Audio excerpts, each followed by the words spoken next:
Xerxes the Great, the most powerful king on earth, was stabbed to death in his own bedroom by the captain of his guard. Not in battle, not by an enemy, by the man whose entire job was to keep him alive.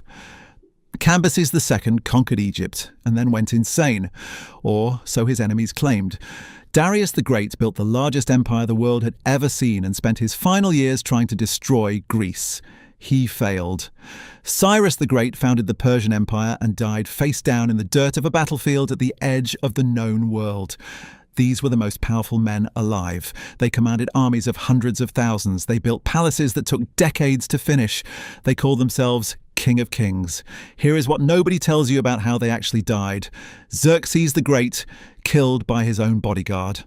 On the night of August 465 BC, someone walked into Xerxes' private bedroom and stabbed him to death. The king, who had invaded Greece with 5 million men, or so Herodotus claimed, died in his own palace without a weapon in his hand. The man who did it was Artabanus. He was not a rival king. He was not a foreign assassin. He was the commander of the royal bodyguard, the single person in the Persian Empire with the most legitimate access to the king at any hour, trusted absolutely above suspicion by definition. That trust was the weapon he used. Artabanus had built alliances carefully inside the palace. He had identified which officials could be bought and which ones couldn't. When he struck completely, killing Xerxes in his chamber and immediately framing the king's own son Darius for the murder. The frame worked. Another son, Artaxerxes, had Darius executed before anyone verified the story. Here's where it gets darker. Artabanus then attempted to kill Artaxerxes as well, intending to seize the throne himself once all legitimate heirs were dead. Artaxerxes survived the attempt and killed Artabanus in the struggle. Xerxes was approximately 54 years old. He had spent his reign defined by the failed invasion of Greece, the battles of Thermopylae and Salamis that the film 300 made famous. What the film doesn't show is the ending.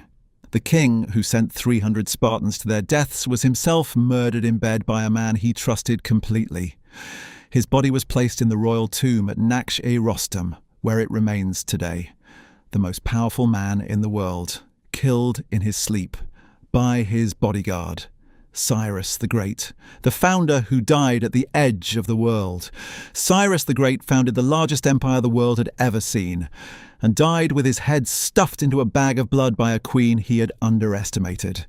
That is what the sources say. Whether it happened exactly that way is debated. What is certain is that Cyrus died in battle around 530 BC on the northeastern frontier of his empire, fighting a nomadic people called the Massagetae, and that his death was so complete that the Persians never recovered his body intact. Cyrus had already conquered the Median Empire, the Lydian Empire, and the Babylonian Empire. He had built the Achaemenid Persian Empire from nothing. He had issued the Cyrus Cylinder, one of the earliest known declarations of human rights now in the British Museum. He was approximately 70 years old and still personally leading military campaigns. The Massagetae were led by a queen named Tomaris. Cyrus attempted to manipulate her son into a trap, inviting him to a feast, getting his forces drunk, and capturing him. Tomaris' son killed himself in captivity rather than submit to Persian imprisonment. Tomaris sent Cyrus a message warning him she would give him more blood than he could drink. The battle that followed destroyed the Persian force. Cyrus was killed.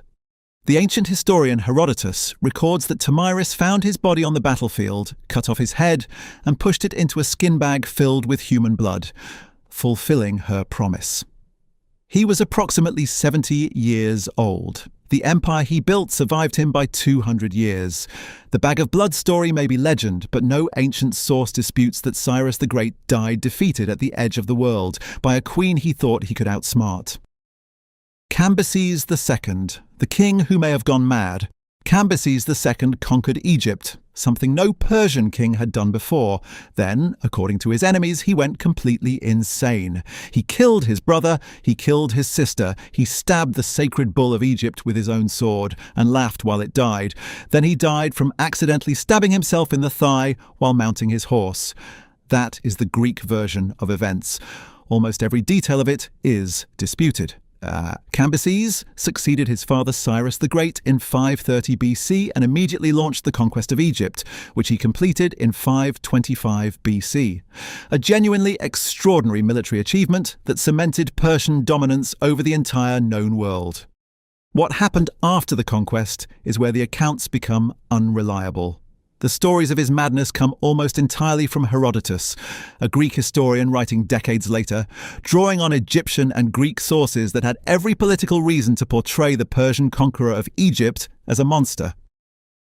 Modern historians treat the madness stories with significant skepticism. The murder of his brother Smerdis is probably true. Eliminating rival claimants was standard Persian succession practice. The rest is less certain. What is certain is how he died. In 522 BC, while rushing back to Persia to deal with a rebellion, Cambyses was wounded in the thigh, either by his own sword while mounting his horse, as Greek sources claim, or in some other way the sources don't agree on. The wound became infected. He died within weeks. He was approximately 35 years old. Whether he was a madman or a conqueror whose reputation was destroyed by his enemies after his death, no one alive today can say with certainty. He died of an infected leg wound on a road in Syria, rushing toward a rebellion that would consume his empire regardless. Darius the Great. Stopped by Greece, finished by age. Darius the Great ruled the largest empire in the world. He built Persepolis. He reorganized the entire Persian administrative system. He expanded Persian territory into India and the Balkans. He is one of the greatest rulers in ancient history. And he spent the last decade of his life obsessed with destroying a small collection of city-states on the western edge of his empire that kept humiliating him. Greece was not a serious threat to Persia. It was an irritation. The Athenians had helped Greek cities in Asia Minor revolt against Persian rule in 499 BC, the Ionian Revolt, and Darius spent years planning the military response. When his generals finally crossed into Greece, they were defeated at the Battle of Marathon in 490 BC by an Athenian force that was massively outnumbered on paper. The defeat at Marathon was not strategically significant. It did not threaten the Persian Empire in any meaningful way, but it humiliated Darius personally. Ancient sources record that he had a servant whisper, "Remember the Athenians," in his ear 3 times every day at dinner, so he would never forget the insult. He spent the next 3 years preparing a second, larger invasion. He would personally lead it this time. He never got the chance. In 486 BC, Egypt revolted against Persian rule. Darius began organizing the military response to the Egyptian rebellion while simultaneously continuing preparations for the Greek campaign. The combination of the two crises, and his age, which was approximately 64, was too much. He fell ill and died before either campaign could begin. He was approximately 64 years old. His son Xerxes inherited both the Egyptian revolt and the obsession with Greece. The second Persian invasion of Greece, the one with Thermopylae and the 300 Spartans, was Darius's war, finished by his son. Darius died at his desk, planning campaigns he would never lead. Artaxerxes I, the king who survived everything. On the night his father Xerxes was murdered, Artaxerxes was also supposed to die. The assassin Artabanus had a plan to eliminate the entire royal family. Artaxerxes was the last item on the list. He was the only one who fought back. Artabanus had already killed Xerxes and framed the king's son Darius for the murder. Artaxerxes, believing his brother guilty, had Darius executed. Then Artabanus moved to eliminate Artaxerxes himself, likely intending to rule through a puppet or seize the throne outright. Cambyses II, the king, when he made his attempt, Artaxerxes killed him in the struggle. He was approximately 18 years old at the time. He had just lost his father to assassination, executed his brother on false evidence, and killed the most powerful official in the Persian court in hand-to-hand combat, all within what the sources suggest was a matter of days. Then he ruled for 40 years. He put down rebellions in Egypt and Bactria. He negotiated the Peace of Callias with Athens, ending the Greco-Persian wars that had consumed his father and grandfather. He presided over one of the most stable periods in Achaemenid history. He built extensively at Persepolis. He died in 424 BC of natural causes in his palace at approximately 58 years old. No assassination, No battle, no infected wound, no madness, no bodyguard with a knife. He simply ruled, and then he died old in the palace, having outlasted every person who had tried to kill him on the worst night of his life. In a list of Persian kings defined by violent and ironic deaths, Artaxerxes I died quietly in his bed.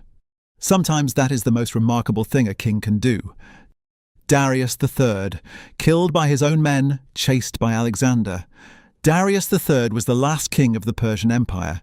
He lost it to a 25-year-old Macedonian who crossed into Asia with 40,000 men and destroyed everything Cyrus the Great had built in 200 years. And when the end finally came, it wasn't Alexander who killed him. His own generals did. Darius III came to the Persian throne in 336 BC under difficult circumstances. 2 previous kings had been assassinated in rapid succession, and Darius was a compromise candidate, chosen partly because he was not seen as a serious political threat. He was approximately 40 years old, untested as a commander, and immediately faced the invasion of Alexander of Macedon. He lost 3 major battles: at Granicus in 334 BC, at Issus in 333 BC, where he fled the battlefield and left his own family behind to be captured by Alexander, and at Gaugamela in 331 BC, which effectively ended the Persian Empire as a functioning state. After Gaugamela, Alexander took Persepolis and burned it. The royal treasury, accumulated over 2 centuries of empire, was looted and loaded onto 20,000 mules and 500 camels. Darius fled east with the remnants of his court. The satrap Bessus, one of his own senior officials, decided that a king who kept losing to Alexander was a liability. In the summer of 330 BC, as Alexander's cavalry closed in on their position, Bessus and his co-conspirators stabbed Darius and left him dying in a cart by the side of a road in what is now northeastern Iran. Alexander's advance scouts found the cart. Darius III, King of Kings, ruler of the largest empire in the ancient world, was alone, stabbed, dying in a wooden cart on a dirt road. Alexander reportedly covered him with his own cloak. Some sources say Darius was still alive when Alexander reached him and died within minutes of the encounter. He was approximately 50 years old. Bessus declared himself the new Persian king.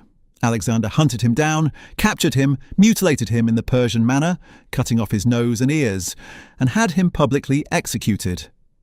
The Persian Empire ended not with a final stand or a heroic last battle. It ended with its last king bleeding out alone on a road, abandoned by the men who served him, covered by the cloak of the man who had destroyed everything he ruled. 6 kings. 200 years of the most powerful empire the ancient world had ever seen. Cyrus, head in a bag of blood at the edge of the world. Cambyses died of an infected leg wound on a road in Syria, rushing toward a rebellion he never reached. Darius the Great died at his desk planning a war his son had to finish. Xerxes, stabbed in his bedroom by his own bodyguard. Artaxerxes survived everything, died old and quiet, the only one on this list who did. Darius III, and abandoned by his own generals, bleeding in a cart on a dirt road, covered by the cloak of the man who had taken everything from him. King of Kings, every one of them. Subscribe if you want to know how the next civilization's rulers fell. The next video is already coming.